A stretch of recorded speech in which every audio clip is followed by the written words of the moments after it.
Selamat pagi dokter, selamat pagi teman-teman semua. Perkenalkan, saya Ludin Diayu Suryakanti. Pada kesempatan kali ini saya akan membahas mengenai opioid pada manajemen nyeri. Nah, apa sih itu nyeri? Nyeri merupakan suatu pengalaman sensorik dan emosional yang tidak menyenangkan yang berhubungan dengan adanya kerusakan jaringan atau cenderung akan terjadi kerusakan jaringan atau keadaan yang menunjukkan kerusakan jaringan. Selanjutnya, apa itu opium? Opium merupakan getah dari tanaman Papaver somniferum yang mengandung 20 jenis alkaloid. Nah, opium ini akan menurunkan berbagai jenis zat, seperti contohnya morfin, kodein, kemudian ada narkotin, paparafin, dan zat-zat lainnya. Selanjutnya, kita harus tahu apa sih opioid? Nah, opioid ini merupakan semua jenis zat, baik dia natural maupun sintesis, yang memiliki sifat seperti morfin. Untuk klasifikasi opioid sendiri tadi sudah dijelaskan bahwa opioid merupakan obat yang berikatan dengan reseptor opioid dan memiliki sifat seperti morfin. Jadi, opioid ini diklasifikasikan menjadi beberapa jenis golongan. Yang pertama adalah golongan opiat, seperti contohnya morfin, kodein, dan tebanin. Kemudian ada golongan semi-sintetik, contohnya seperti hidromorfon, oksimorfon, levorpranol. Kemudian ada oksikodon dan hidrokodon. Lalu ada juga golongan agonis atau antagonis, seperti contohnya nalbupin, kemudian ada butorphanol, ada pentazocin. Kemudian ada juga golongan parsial agonis maksudnya, seperti buprenorfin. Kemudian ada juga golongan antagonis seperti naloxon dan naltrexone. Selanjutnya ada golongan sintesis yang dibagi menjadi beberapa golongan seperti fenilpipiridin, contohnya mepiridin, fentanyl, sufentanil, kemudian ada anfentanil, ada rimifentanil. Juga ada golongan dipenilpropilamin, seperti contohnya metadon, kemudian ada propoxifen, ada dexamethasone. Lalu ada juga golongan kompleks analgetik seperti tramadol dan tapentadol. Nah, ada juga opioid endogen. Nah, opioid endogen ini merupakan opioid natural. Jadi, opioid ini dihasilkan oleh tubuh. Misalkan seperti saat kita olahraga. Contohnya adalah ekepalin, kemudian ada endorfin dan dinorfin. Selanjutnya ada 4 reseptor utama dari reseptor opioid. Yang pertama adalah reseptor delta, kemudian ada reseptor kappa, reseptor mu, dan reseptor nociceptin. Untuk reseptor delta sendiri dibagi menjadi 2 subtipe, dengan lokasinya berada di otak, dengan fungsi sebagai analgesi, kemudian ada memiliki efek antidepresan, dan ada memiliki efek physical dependence. Kemudian ada reseptor kappa yang dibagi menjadi 3 subtipe dengan lokasi di otak, kemudian ada juga di spinal cord, memiliki fungsi sebagai spinal analgesi, juga memiliki efek sedasi, memiliki efek miosis, dan juga inhibisi terhadap ADH atau antidiuretic release. Selanjutnya ada reseptor mu, dibagi menjadi 3 subtipe, di mana berlokasi di otak, spinal cord, dan juga dia berlokasi di intestinal tract. Nah, mu1 ini berfungsi sebagai supraspinal analgesi, lalu bisa juga menimbulkan efek physical dependence. Lalu mu2 memiliki efek respiratory depression, kemudian bisa menyebabkan miosis, euforia, juga penurunan dari GI tract, motilitas, kemudian bisa menyebabkan physical dependence. Untuk mu3 masih belum diketahui fungsinya. Kemudian selanjutnya ada reseptor nociceptin, di mana reseptor ini berlokasi pada otak dan juga hipotalamus. Dia bisa menyebabkan ansietas, kemudian bisa menyebabkan depresi, apetit, dan development of tolerance to mu agonist. Ini adalah ringkasan dari ketiga reseptor utama, yaitu reseptor mu, reseptor kappa, dan reseptor delta, di mana ketiga reseptor ini memiliki efek analgesi. Dan apabila terdapat opioid yang berikatan dengan reseptor mu akan menyebabkan efek kardiovaskular seperti bradikardi. Lalu opioid yang berikatan dengan reseptor mu juga dapat menyebabkan efek seperti depresi pada nafas. Ini bisa terjadi pada opioid yang berikatan juga pada reseptor kappa dan juga reseptor delta. Selanjutnya, opioid pada reseptor mu dapat menimbulkan efek central nervous system seperti terjadi euforia, lalu ada sedasi, kemudian prolactin release, hipotermi, katalepsi, dan indifference to environmental stimulus.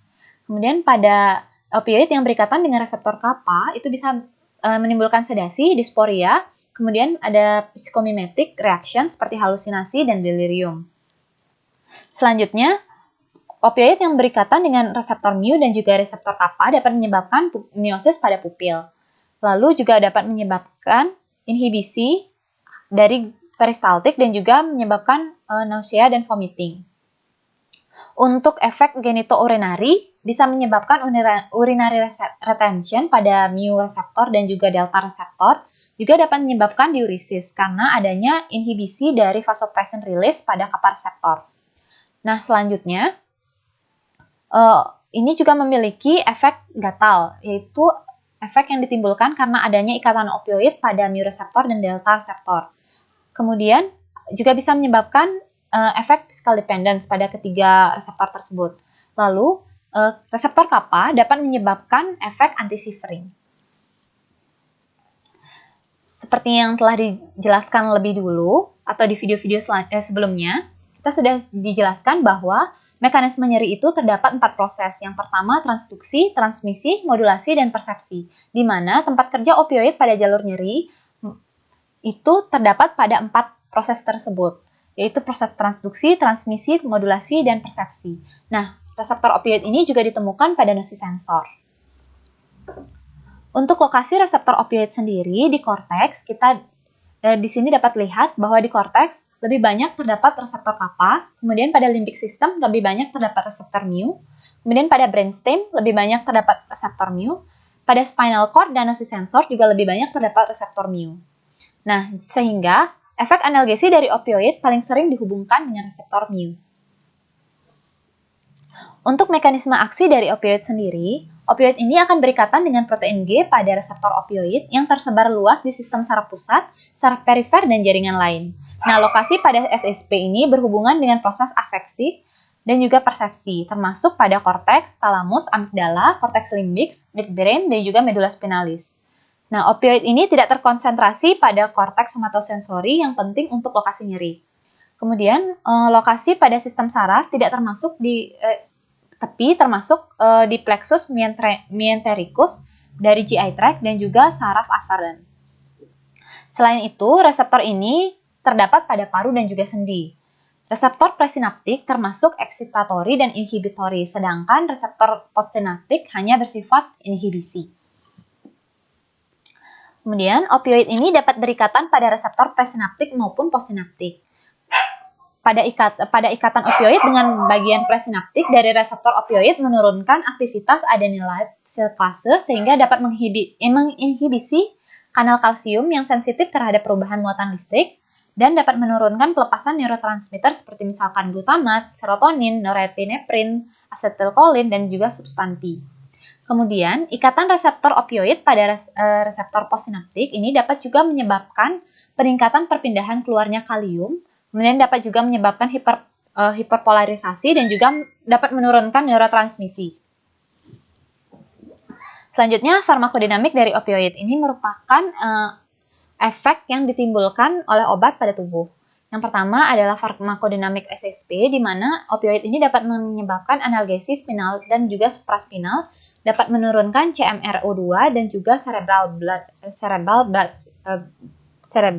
fluid atau CBV dan juga menurunkan ICP atau intracranial pressure, lalu bisa menyebabkan sedasi, euforia dan juga halusinasi. Kemudian bisa menurunkan ambang kejang misalkan pada penggunaan golongan meperidin. Lalu juga dapat menurunkan frekuensi pada EEG, bisa menyebabkan toleransi, physical dependence, withdrawal symptom. Kemudian pada sistem respirasi, opioid dapat berpengaruh langsung pada medula. Dia dapat menurunkan respon ventilasi pada hiperkarbi dan juga hipoksia. Kemudian ini juga dapat menekan refleks batuk. Dan juga pada golongan morfin, ini dapat menyebabkan bronkospasme karena histamin release. Sedangkan pada golongan meperidin, ini bisa memiliki sifat antihistamin. Kemudian pada sistem kardiovaskular dapat menurunkan heart rate melalui stimulasi vagal. Sedangkan pada golongan meperidin terdapat atropine-like effect yang meningkatkan heart rate. Jadi ada beberapa golongan opioid yang bisa menurunkan heart rate, ada yang juga bisa meningkatkan heart rate, namun lebih banyak yang dapat menurunkan heart rate. Kemudian inhibisi dari vasomotor center menumpulkan refleks simpatis juga dapat menyebabkan pelepasan histamin yang menimbulkan vasodilatasi. Untuk golongan meperidin, ini mempunyai efek quinine-like action yang bisa menurunkan eksitasi dari miokardial. Namun, pada dosis yang lebih tinggi dapat menurunkan kontraktilitas dari miokardium. Kemudian ada juga farmakodinamik pada sistem gastrointestinal yang dapat menyebabkan mual, muntah karena stimulasi dopamin, CTZ, dan juga area vestibular. Kemudian opioid ini juga dapat menurunkan gerakan peristaltik sehingga dapat menyebabkan perut kembung. Pada morfin, ini dapat menyebabkan spasme dari sphincter Oddi yang terdapat pada duodenum. Lalu meperidin juga dapat menyebabkan relaksasi sphincter renal dan juga gastrointestinal. Untuk sistem urogenital, morfin dapat menyebabkan spasme ureter dan juga bladder sphincter, sedangkan meperidin dapat menyebabkan relaksasi sphincter daerah renal. Kemudian untuk sistem muskuloskeletal, fentanyl dapat menyebabkan chest wall muscle rigidity yang dapat mengganggu ventilasi. Kemudian juga dapat terjadi histamine release yang menyebabkan warm and flush sensation. Kemudian juga efek miosis karena stimulasi nukleus dari Edingle-Westphal pada saraf okulomotor. Kemudian juga dapat menyebabkan hipotermi karena menurunnya metabolic rate, kemudian terjadinya vasodilatasi, tonus otot yang menurun, dan terganggunya termoregulasi. Kita juga harus hati-hati pada kehamilan karena opioid ini dapat menembus sawar plasenta sehingga dapat menimbulkan depresi nafas pada neonatus. Untuk sistem endokrin dan imunitas, opioid dapat menekan pengeluaran dari ACTH, kemudian LH dan juga FSH sehingga menyebabkan infertilitas. Kemudian juga opioid dapat menekan imunitas karena dapat menyebabkan apoptosis dari limfosit. Nah, selanjutnya farmakokinetik dari opioid, yaitu nasib obat di dalam tubuh. Ini terdapat absorpsi, distribusi, kemudian metabolisme, dan juga ekskresi. Yang pertama kita bahas absorpsi. Nah, absorpsi ini sangat bergantung pada rute pemberian. Misalkan pemberian oral, ini akan lebih rendah efeknya karena mengalami berbagai macam proses.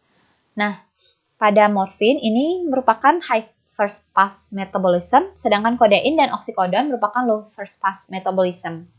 Untuk distribusinya sendiri, opioid ini merupakan lipid soluble sehingga dia bisa berdistribusi secara cepat dan menimbulkan early onset. Kemudian untuk metabolisme dan ekskresinya, morfin dan turunannya ini akan dimetabolisme di hati menjadi morfin 3-glukoronit dan juga morfin 6-glukoronit yang akan lebih poten dan juga durasinya akan lebih lama. Kemudian ada kodein. Kodein ini memiliki efek anti obat batuk. Dia akan dimetabolisme di hati oleh sitokrom P450, CYP3AD dan juga CYP2D6. Nah, ini akan mengurangi efek antitusif, namun akan meningkatkan efek analgesik. Kemudian, golongan meperidin akan dimetabolisme di hati menjadi norpeptidin. Ini hati-hati karena dapat menyebabkan kejang. Kemudian juga, untuk ekskresinya, biasanya ekskresinya dikeluarkan melalui ginjal. Jadi, kita harus hati-hati pada pasien dengan gangguan fungsi ginjal sebelumnya. Kemudian juga kita harus hati-hati dalam pemberian dalam jangka waktu lama karena ini dapat meningkatkan efek samping. Ini adalah ringkasan dari farmakokinetik beberapa jenis golongan opioid seperti morfin, meperidin, fentanyl, sufentanil, alfentanil, dan remifentanil. Di mana di sini ada protein binding. Di mana protein binding ini semakin besar protein binding, maka semakin besar pula keterikatan terhadap protein. Seperti misalkan albumin. Jadi apabila albuminnya berkurang, maka akan lebih banyak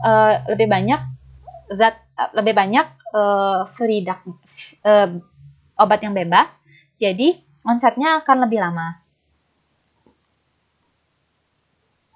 Ini adalah ringkasan dari beberapa jenis golongan, seperti contohnya fentanyl, kemudian ada hidromorphon, ada metadon, morfin, meperidin, kodein, oksikodon, dan juga hidrokodon. Di sini terdapat half-life, onset, dan juga durasi dari analgesic effect. Di sini ada dibedakan antara intravena dan juga oral. Biasanya untuk onsetnya pada intravenal lebih cepat dibandingkan oral. Nah, ini salah satu yang tidak boleh kita lupakan, yaitu evaluasi nyeri. Apa sih gunanya evaluasi nyeri? Evaluasi nyeri ini berguna untuk menentukan jenis terapi nyeri yang akan diberikan dan juga untuk mengevaluasi hasil dari terapi nyeri. Umumnya bisa digunakan FAST atau Visual Analog Scale, namun dapat juga digunakan Numerical Rating Scale dan juga Wong-Baker Face Scale. Nah, nantinya hasil pengukuran FAST ini akan digunakan untuk terapi nyeri sesuai dengan kriteria WFSA untuk nyeri akut dan juga WHO untuk nyeri kronik. Nah, ini adalah penanganan nyeri berdasarkan kriteria WFSA, di mana pada awalnya semua nyeri akan kita asumsikan bahwa itu nyeri berat. Kemudian kita berikan penanganan yaitu opioid kuat dengan injeksi, kemudian lokal anestesi dan juga NSAID. Kemudian lama-kelamaan nyerinya ini akan berkurang, jadi kita bisa ganti menjadi opioid yang lemah dengan rute oral dan juga minor analgesi. Kemudian lama-kelamaan nyerinya ini bisa dikontrol, sehingga hanya perlu obat-obatan yang bereaksi pada perifer, seperti misalkan aspirin, acetaminophen, atau paracetamol, dan juga NSAID. Kemudian ini adalah penanganan nyeri menggunakan kriteria WHO step ladder, di mana untuk step yang pertama biasanya diberikan non-opioid agent seperti misalkan NSAID dan acetaminophen. Lalu bisa juga diberikan dengan atau tanpa adjuvan analgesi seperti kortikosteroid dan antidepresan. Lalu apabila nyerinya masih atau nyerinya meningkat, maka kita naik ke step berikutnya, yaitu step 2. Kita berikan opioid untuk penanganan nyeri ringan sampai sedang, dengan atau tanpa non-opioid agent dan dengan atau tanpa analgesi adjuvan. Kemudian, apabila nyerinya masih atau meningkat, kita bisa naik ke step yang ketiga, yaitu dengan pemberian opioid untuk nyeri sedang sampai berat, dengan atau tanpa non-opioid agent dan dengan atau tanpa analgesi adjuvan. Ini adalah tabel intensitas nyeri pasca bedah. Ini bisa digunakan untuk memperkirakan intensitas dari nyeri selama prosedur pembedahan. Di sini ada jenis prosedur pembedahannya, kemudian ada tipe dari nyerinya, dan juga intensitas dari nyerinya. Ini bisa dikira-kirakan. Kemudian untuk manajemen nyeri akut, seperti yang tadi sudah dijelaskan, itu bisa dilakukan dengan terapi farmakologi berupa obat-obatan obat-obatan opioid dan juga obat-obatan adjuvan, bisa diberikan secara parenteral atau enteral. Nah, terapi opioid ini paling disarankan sebenarnya menggunakan PCA atau pasien kontrol analgesi. Jadi pasiennya ini yang mengontrol kapan kira-kira pasien ini tidak kuat merasakan nyerinya, sehingga dia bisa memencet tombol untuk agar opioidnya bisa masuk. Namun tidak semua rumah sakit memiliki alat seperti ini. Nah, opioid ini dapat diberikan secara kontinu dengan pengawasan akut pain service atau APS dengan regional ataupun lokal anestesi. Kemudian bisa juga diberikan terapi non-farmakologis seperti contohnya TENS, akupuntur, dan krioterapi. Nah, ini yang paling penting, yaitu nyeri akut pasca bedah ini termasuk vital sign yang kelima. Jadi kita tidak boleh lupa untuk memeriksa atau untuk mengevaluasi derajat nyeri pasien. Kemudian penggunaan opioid post-operasi ini bisa juga dilakukan sebagai preemptif dari analgesi. Untuk cara pemberian opioid pada terapi nyeri, itu biasanya dengan individualized dose, artinya bagaimana? Artinya dosisnya pada setiap orang itu berbeda-beda, tergantung sebenarnya, karena kita tahu sendiri bahwa nyeri itu merupakan suatu yang subjektif, sehingga berbeda-beda penafsirannya pada setiap orang. Di sini bisa dilakukan metode gradual escalation, di mana model pemberian ini dimaksudkan supaya kadar obat ini tidak terdapat di bawah MEAC atau minimum effective analgesic concentration, dan tidak juga berada jauh di atas MEAC, sehingga kita juga dapat analgesik yang adekuat, namun efek sampingnya juga tidak terlalu berat. Nah, saat ini PCA dipercaya sebagai cara yang paling terbaik untuk menjaga MEAC. Untuk penanganan nyeri saat ini digunakan multimodal analgesi yang sangat baik karena berfungsi untuk mengurangi dosis dan juga mengurangi efek samping dari pemberian opioid. Ini adalah dosis opioid intravena, jadi opioid ini dapat diberikan dengan continuous dose dan juga intermittent dose. Untuk pemberian opioid continuous ada protokolnya. Yang pertama, perintah dosis harus jelas. Kemudian, kita juga menggunakan syringe pump dan juga harus melakukan penyesuaian dosis untuk pasien-pasien yang memiliki kelainan seperti hepar dan ginjal, karena opioid ini akan dimetabolisme di hati dan diekskresikan lewat ginjal. Kemudian kita juga harus perhatikan obat lain yang memiliki sifat sedasi. Lalu kita harus berikan opioid oral setelah opioid intravena selesai untuk mencegah nyerinya kambuh. Kemudian pada pasien harus dipasang pulse oximetry dan juga menggunakan analgesik adjuvan. Nah, di sini juga ada breakthrough pain, di mana ini adalah nyeri yang muncul tiba-tiba padahal sudah diberikan pengobatan. Nah, dengan ini kita harus gunakan opioid pada syringe pump yang sama, lalu harus dilakukan pencatatan terhadap dosis yang diberikan, kemudian bila perlu dilakukan eskalasi dosis dengan rate escalation tergantung derajat nyeri yang dirasakan pasien, kemudian naikkan 30-50% untuk nyeri yang ringan sampai sedang, dan naikkan 50-100% untuk nyeri berat. Kemudian transisinya ini harus dilakukan setelah pasien bisa makan dan nyeri yang sudah berkurang, misalkan dari nyeri berat ke nyeri sedang. Nah, kita juga harus menurunkan rate infusion pump apabila penggunaan opioid kontinu sudah lebih dari 5 hari. Nah, penurunan infusion rate ini 25% per hari dapat mengurangi insiden withdrawal effect. Lalu, penggunaan oral opioid ini dimulai bersamaan dengan penurunan infusion rate, di mana harus dilakukan observasi dan penyesuaian dosis selama masa transisi. Nah, ini adalah konversi dari IV atau intravenal opioid ke oral opioid, di mana setelah konversi dari IV dose ke PO atau oral dose, dipertimbangkan untuk menurunkan oral dose 20-30%. Ini merupakan tabel yang merupakan perkiraan dosis konversi dari IV ke oral, sehingga perlu monitoring dan penyesuaian dosis lebih lanjut. Selain itu, kita juga harus mengetahui beberapa istilah, seperti misalkan istilah tolerance, di mana istilah tolerance ini merupakan suatu perubahan respon terhadap dosis obat yang diberikan yang menyebabkan pasien memerlukan dosis yang lebih tinggi atau dosis yang lebih untuk mendapatkan efek yang sama. Kemudian juga ada istilah dependence, di mana istilah ini adalah terjadinya sindrom withdrawal setelah dilakukan reduksi dari dosis atau administrasi dari antagonis. Nah, pada ini sangat sering terjadi setelah beberapa hari dari opioid terapi. Biasanya tidak menyebabkan problem klinis apabila kita melakukan tapering off. Nah, kita melakukan tapering off itu lebih dari 50% per dos setiap harinya.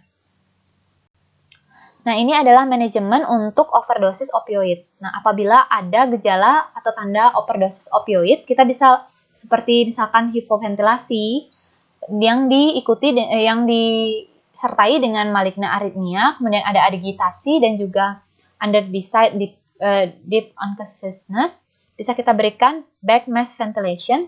Juga kita bisa berikan 0,04 mg intravena naloxone.